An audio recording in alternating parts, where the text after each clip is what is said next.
Bonjour à toutes et à tous, j'espère que vous allez bien. Cher journal, comment ça va vraiment? Aujourd'hui, nous allons parler de mon moral. Je vais faire un petit update de vie comme j'avais dit que je le ferais dans ma dernière vidéo Cher journal, dans ma première même vidéo Cher journal. J'étais pas sûre de vouloir faire ce genre de vidéo et en fait j'aime bien cette idée parce que comme je le disais dans cette vidéo, ça permet de faire des updates, ça permet de voir son avancée sur le plan moral et même sur la vie en règle générale. Et là, je me dis, c'est le bon moment pour faire un petit update de vie. Parce qu'il s'en est passé des choses. Depuis la dernière fois, il s'en est passé des choses. Aujourd'hui, à l'heure où je filme, nous sommes le 18 avril 2023 et il s'est passé pas mal de choses ces 2 derniers mois. Moralement, on peut dire que c'est un peu mieux. En fait, c'est fluctuant, mais c'est pas si pire, quoi. Je sais que ça se dit pas, mais j'aime bien le dire, c'est pas si pire. Ça va. C'est le plus dur est passé. Déjà, le fait qu'il recommence à faire beau. Bon, pas aujourd'hui. Mais par exemple, hier, il faisait super beau et super bon. C'était trop agréable. Mais le fait qu'il recommence à faire beau, que les beaux jours reviennent, mine de rien, ça joue beaucoup sur mon moral. Et ça joue beaucoup sur le moral des gens en règle générale, hein, c'est pas que moi. Mais ça aide pas mal. Je n'ai malheureusement pas noté les moments qui me semblaient un peu plus durs, bien que les plus importants soient ancrés là, mais j'ai pas pensé à tenir un journal comme j'avais dit que je le ferais. J'ai pas pensé à le faire, j'ai surtout pas trouvé de carnet et puis j'ai pas pris le temps de le faire, tout simplement. Mais je sais que ça a été fluctuant, qu'il y a des moments où j'ai beaucoup angoissé, j'angoisse encore un peu d'ailleurs, j'ai des moments d'angoisse. Mes angoisses actuelles, je n'ai pas forcément envie de les partager sur internet, donc je me les garde pour moi. Mais c'est vrai que j'ai eu beaucoup de moments d'angoisse, notamment des angoisses générales liées à notre avenir, à mon avenir, mais à l'avenir de la planète, notre avenir sur Terre. Et c'est vrai que c'est quelque chose qui me travaille beaucoup. Je fais de l'éco-anxiété en fait. Ça me travaille beaucoup, ça me fait peur. Et il y a des moments où vraiment je sentis un peu l'angoisse et la panique venir à moi quand je pensais à ça en fait. Je fais un peu la politique de l'autruche, j'essaie de ne pas y penser, pour autant c'est quand même toujours dans un coin de ma tête. Et disons que quand j'y pense, ça me fait pas du bien quoi. Mais en même temps c'est notre réalité et il faut y penser. Et, bref, j'en parle ici parce que ça a joué sur, sur, sur mon moral, j'allais dire sur mes humeurs, non, mais sur mon moral ces dernières semaines. Ça a un peu joué sur mon moral à certains moments. La chose qui m'a le plus remué ces 2 derniers mois, ça s'est passé le 20 mars dernier. Je vous avais parlé de l'histoire de ma chatoune, Moon, qui avait de gros problèmes de santé. Ça s'est déclaré au mois de novembre. Et, et c'était très compliqué, on ne savait pas du tout si elle allait s'en sortir ou pas. On a refait des examens en décembre et c'était pas folichon. Et en janvier, c'était vraiment beaucoup mieux. Elle n'était pas sortie d'affaires, mais on avait beaucoup d'espoir à ce moment-là. Et le 16 mars, 17 mars, je ne sais plus, je rentre du travail, c'était un jeudi soir, je rentre du travail et je vois qu'elle a vomi dans la maison. Chose qui m'a mis tout de suite la puce à l'oreille. Je me suis vraiment tout de suite inquiétée et... En fait non, ce moment je ne me suis pas spécialement trop inquiétée. Je me suis dit peut-être qu'elle a mangé trop de croquettes, c'est des choses qui arrivent, c'était une goulue et je parle d'elle au passé, donc vous doutez bien de la suite. Hein. C'était une goulue et je me suis dit peut-être qu'elle a mangé trop de croquettes en fait. Et le lendemain matin, pareil, revomi, j'appelle le vétérinaire et j'ai rendez-vous le samedi avec elle. Je la laisse toute la journée parce qu'il fallait faire des examens complets pour ses reins, savoir comment elle allait et je m'attendais au pire et effectivement, quand je suis allée la récupérer le soir, j'ai vu à la mine un peu déconfite de l'infirmière vétérinaire que c'était la fin quoi. Moon allait très très mal et il fallait prendre une décision. Et c'était très compliqué parce que le matin, je l'avais déposée avec mon fils parce que mon mari n'était malheureusement pas là. Je l'avais déposée avec mon fils et quand j'ai déposé Moon chez le vétérinaire et que j'ai dû la laisser chez le vétérinaire, mon fils a tout de suite paniqué, fait «Oh non maman, le chat, le chat, le chat!» Et il était tellement triste de devoir laisser le chat que ça m'a fait trop de peine, mais surtout, ce qui m'a pas étonnée mais surprise, enfin ce qui m'a chamboulée aussi, c'est que ça ça a surpris, pas surpris, c'est pas le bon terme, mais ça a fait quelque chose au vétérinaire en fait. Et, et quand j'ai récupéré Moon le soir, ben, clairement, elle allait trop mal, elle allait vraiment trop mal, il n'y avait plus rien à faire. Et j'en parle, je suis un peu pleine d'émotions, je veux pas pleurer, je vais pas pleurer, mais je suis vraiment pleine d'émotions parce que ça me replonge dans quelque chose qui a été très dur pour moi, pour nous. Et donc quand je suis allée récupérer Moon le soir, enfin, que je suis allée la voir en tout cas, l'assistante vétérinaire, l'infirmière, enfin bref c'est un mari et une femme, et la femme m'a dit bah il n'y a plus rien à faire, il va falloir qu'on programme la fin quoi, qu'on prenne rendez-vous pour, j'aime pas dire l'euthanasie mais pour l'euthanasier quoi. Et elle me fait, ça aurait été mieux de le faire aujourd'hui, donc samedi, mais mon mari n'en est pas capable, émotionnellement il n'est pas capable de faire ça, parce que, et c'est là que ça m'a surpris, elle fait, c'est pas son travail d'être dans l'émotion, c'est son boulot de faire ça aussi, hein. C'est pas que ça, mais c'est aussi son boulot de faire, de faire des euthanasies. Elle fait, mais là il n'en est pas capable quand il a vu votre fils ce matin, ça lui a noué l'estomac, ça lui a retourné le ventre et il arriverait, enfin là il arrive pas à se dire qu'il va priver un petit garçon de son chat tout de suite. Il fait là, elle me dit, il n'en est pas capable. Donc je sais pas si c'est de la chance ou de la cruauté en fait. J'ai pu la voir un jour de plus parce que le dimanche elle était avec moi, j'ai pu profiter d'elle une dernière journée. Mon fils aussi, mon mari n'était pas là. Mon mari n'était pas là malheureusement. Il a pu en profiter samedi soir et il a dormi avec elle dans la nuit de samedi à dimanche. Mais dimanche matin, elle a dû partir tôt pour aller au travail et c'était la dernière fois qu'il la voyait quoi. Et du coup, dimanche, j'ai dit que je voulais pas pleurer. Dimanche, eh bien, j'ai profité d'elle toute la journée. J'étais tout le temps avec elle et mon fils, il a été d'une douceur. Il a été doux avec elle, il profitait d'elle toute la journée, il n'en avait pas vraiment conscience. La seule chose que je lui disais, c'était que elle allait partir faire dodo dans les nuages, enfin dans les étoiles. Elle allait partir faire dodo dans les étoiles et jouer dans les nuages avec Poupou. Donc pour ceux qui ne sauraient pas, Poupou, c'est notre chienne qui est partie cet été. Enfin l'été dernier du coup, qui nous a quittés l'été dernier. Donc ça...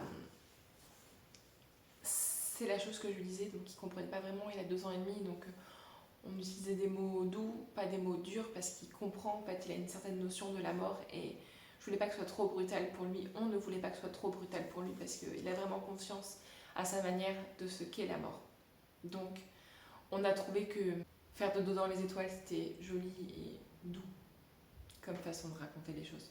Dimanche, on a profité d'elle toute la journée, câlin, et de toute façon, elle était tellement fatiguée qu'elle était bonne qu'à dormir en fait, la pauvre. Bonne à dormir et à rester en boule contre nous.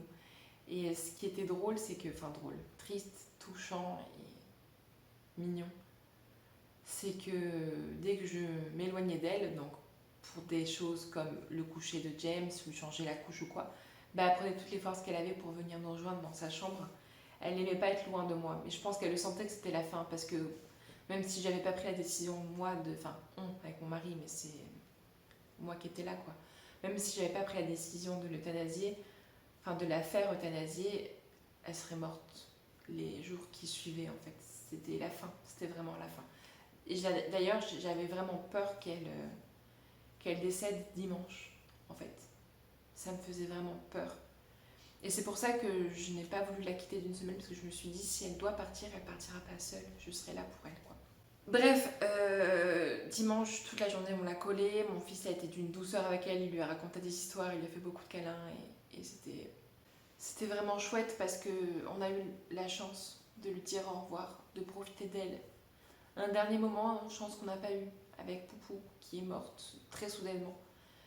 Elle, on savait ce qui allait se passer. On savait que c'était la fin. On n'avait pas de date précise et d'horaire précis pour l'euthanasie. On savait que ça nous pendait au nez, c'était sûr, quoi. C'était la finalité. Et la pauvre, elle était tellement fatiguée, elle avait même plus la force de ronronner, alors que c'était une boîte à ronron, sa chatounette. C'était une boîte à bonbons et enfin, c'était très dur de l'avoir comme ça. La nuit de dimanche à lundi, j'ai dormi avec elle. Je ne dormais pas avec elle avant, on ne dormait pas avec elle parce qu'elle faisait elle faisait sa vie la nuit et j'avais pas envie qu'un chat vienne nous sauter dessus pendant qu'on dormait. Mais les 2 dernières nuits qu'elle a passées sur Terre, elle était accompagnée. L'avant-dernière par mon mari, puis la dernière par moi. Elle buvait plus, elle mangeait plus, enfin vraiment c'était la fin quoi, vraiment c'était la fin. Lundi matin, première heure, j'appelle le vétérinaire et je pleure au téléphone, je l'écoutais. Ouh là là, non vraiment, faut pas que je pleure. J'appelle le vétérinaire, je lui explique, je suis là vraiment, il faut que ce soit, il faut le faire. Et il me fait, on a le temps, si vous voulez, on peut le faire demain. Je fais non, on peut pas le faire demain, elle souffre. Et ce serait cruel pour elle de la laisser vivre par égoïsme parce que j'ai pas envie de la quitter. Donc, euthanasie le lundi matin à 10h30. Ça a été très très dur et par chance, ma meilleure amie m'a accompagnée, enfin par chance. C'est pas de la chance, c'était juste de la pure gentillesse et de bonheur qu'elle soit avec moi. C'était heureusement qu'elle était là d'ailleurs. Parce que mon mari forcément été au travail et il pouvait pas s'absenter du tout, du tout. Et du coup, ma meilleure amie m'a accompagnée, c'est une des choses les plus difficiles qui m'était donnée de faire dans ma vie. D'emmener mon animal se faire euthanasier. Ça a été très difficile. Mais les vétérinaires ont été d'une douceur et d'une bienveillance extrême. Ils m'ont laissé le temps qu'il fallait. J'avais dit que je pleurerais pas, mais en fait, je me replonge vraiment dans cette expérience, cette mauvaise expérience. Les vétérinaires, ils ont été d'une douceur extrême. Une fois qu'elle était endormie, parce qu'ils l'ont endormie en premier, ils l'ont mis dans le coma en fait. J'ai pu la garder autant de temps que je voulais dans les bras et je lui ai dit que je l'aimais, que j'étais contente qu'elle soit entrée dans ma vie, que ça restera toujours mon petit chat, Mamoun Light. Elle restera toujours ma chatte dans mon cœur. Mais que maintenant elle était délivrée de ses souffrances parce que la pauvre elle souffrait vraiment, je pense. Et qu'elle était mieux là où elle était. Évidemment, je lui ai demandé de dire à Poupou que je l'aimais aussi. J'avais dit que je pleurerais pas. Tant pis, c'est pas grave. Mais vraiment, j'ai pu lui dire tout ce que j'avais à lui dire. Elle m'entendait pas, mais j'ose espérer que elle ressentait quand même tout l'amour que je lui apportais jusqu'au dernier moment, quoi. Et puis ma meilleure amie était là. Elle pleurait avec moi d'ailleurs. Et vraiment, les vétérinaires, je les recommande tellement. Ils sont vraiment géniaux. Ils ont été absolument formidables avec elle et avec nous aussi. Ils ont vraiment fait preuve de bienveillance depuis le début. Et j'avais Moon sur moi, comme ça, je la tenais vraiment comme un bébé. Mais c'était un bébé, elle avait même pas 9 mois. Et je la tenais comme ça, je la berçais, enfin vraiment, c'était super dur. Et à un moment, l'assistante vétérinaire vient me voir et me demande si je suis prête. Et à ce qu'il la récupère et lui refasse la dernière piqûre. La fatale. Et là, j'étais prête.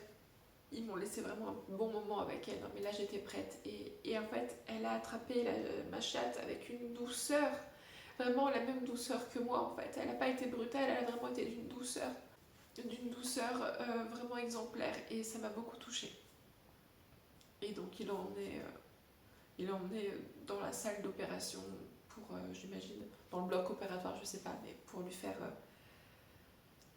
la dernière piqûre et ils m'ont demandé si je voulais la voir une dernière fois. J'ai dit oui, évidemment. Je la revois allongée, morte en fait. Et ça m'a choquée parce que j'ai vu sa dernière inspiration, son dernier spasme en fait. Je l'ai vu et ça m'a choquée. Et elle était morte. Je suis un peu gênée de pleurer comme ça devant vous en vous racontant ça, mais en même temps ça fait partie de la vie quoi. Je suis très triste d'avoir perdu ma chatte et je trouve ça tellement injuste. Bref, je continue. Et donc je l'ai vue allongée, morte. Ça m'a vraiment fait... ça m'a renvoyé Poupou aussi, qui était exactement dans la même position quand on l'a découverte morte. Et je l'ai caressée la dernière fois, je lui ai fait un bisou. Et je suis partie. Je suis partie. On l'a fait faire incinérer, seule. On a récupéré son urne. Et ce qui est dur et injuste, c'est que Moon Déjà, elle n'avait pas 9 mois, comme je disais. Elle était encore toute petite, elle avait encore toute sa vie devant elle. Qu'est-ce qu'elle me manque. Et on avait adopté Moon pour apaiser notre cœur suite au décès de Poupou. Et du coup, ça a été très très difficile à encaisser. Déjà, la perte d'un animal, c'est difficile à encaisser, mais encore plus là, je pense, parce que vraiment, toutes les circonstances font que c'est difficile et que c'est injuste, quoi. Depuis son départ, mon fils la cherche un peu, ça s'est un peu calmé maintenant, mais il la cherchait beaucoup. Alors je dis, mais non, elle n'est plus là, tu sais, elle est partie faire dodo dans les étoiles avec Poupou. Et ça lui va, mais c'est vrai que quand il voit des photos d'elle, tout à l'heure, ce matin notamment, il voulait voir des photos d'elle. Et il était tout peiné en fait, tout penaud de voir ça. Ça m'a fait trop mal au cœur. C'est vrai que pendant quelques semaines, ça va faire un mois bientôt, pendant quelques semaines, bien 2-3 semaines, pendant un petit peu moins, même si j'ai toujours des réflexes, mais j'avais toujours des réflexes comme quand elle était là en fait. Je fermais les portes, fermais les fenêtres, guettais les miaulements le matin, enfin c'était horrible en fait parce qu'elle était toujours dans la... Enfin je vivais avec son fantôme à la maison quoi. Et les premiers jours, suite à son décès, je pouvais pas être chez moi toute seule. Et j'y arrivais pas parce que son absence était trop lourde à supporter, c'était vraiment trop lourd. Et j'ai très gentiment une merveilleuse collègue le mercredi après-midi qui suivait son décès qui m'a proposé d'aller faire quelque chose en ville pour pas que j'aie à rester chez moi parce que c'était horrible en vrai de rester chez moi toute seule sans elle, c'était trop dur. Ça va mieux maintenant, ça va mieux, elle me manque toujours. En fait, vous savez plus le constater. Franchement, je pensais pas que j'allais pleurer. Je pensais que j'avais dépassé entre gros guillemets ce stade. Non, pas du tout. Elle me manque toujours, et ça je le savais, hein, mais elle me manque toujours, beaucoup. Je trouve toujours que c'est injuste et là j'ai dit adios les animaux, je n'en veux plus pour l'instant avant au moins un très très très long moment. Je pense que la prochaine fois que j'aurai un animal, c'est parce que mon fils me demande d'en avoir un. Mais moi je veux plus, pour l'instant je veux plus, c'est trop dur, c'est vraiment trop dur. Psychologiquement là, on les a enchaînés, oh voilà, j'ai du mascara partout, et super. Et super, je vais ressembler à un panda. Tant pis, on fera avec, hein. Je voulais faire une vidéo pour Moon, comme j'en avais fait une pour Poupou. Je savais pas trop comment en parler, je savais pas trop comment faire, et je me suis dit, c'est vrai que le cher journal, ça s'y prêtait vraiment, quoi. Je pense pas que j'en parlais autant, en fait, mais faut croire que j'en ai eu besoin. Voilà, Moon n'est plus là, et ça a beaucoup affecté mon moral ces derniers mois, ces dernières semaines du coup. Ces dernières semaines ça a été très dur, ça va mieux maintenant, mais voilà, c'est un tout. Je trouve que 2023 nous met beaucoup à l'épreuve, hein. Jusqu'à présent, ça a été pas une super année, je me dis on est bientôt au mois de mai déjà, et c'est pas la meilleure année, hein, vraiment, alors que je pensais que 2023 serait vraiment merveilleuse. Et en fait, jusqu'à présent, c'est plus de la mise à l'épreuve et pas ouf qu'autre chose. J'attends de voir ce qu'elle me réserve pour la suite parce que parce que là c'est catastrophique. Vraiment ça va pas quoi, c'est nul, hein. Pour l'instant 2023 elle est nulle, hein. Ma foi, peut-être que dans quelques mois je me dirai ah il s'est passé ça parce que tout devait arriver pour cette raison là quoi. Peut-être. Mais bon, pour l'instant mise à l'épreuve, hein. Pas la meilleure des années que j'ai vécue, en tout cas pas le meilleur début d'année que j'ai vécu.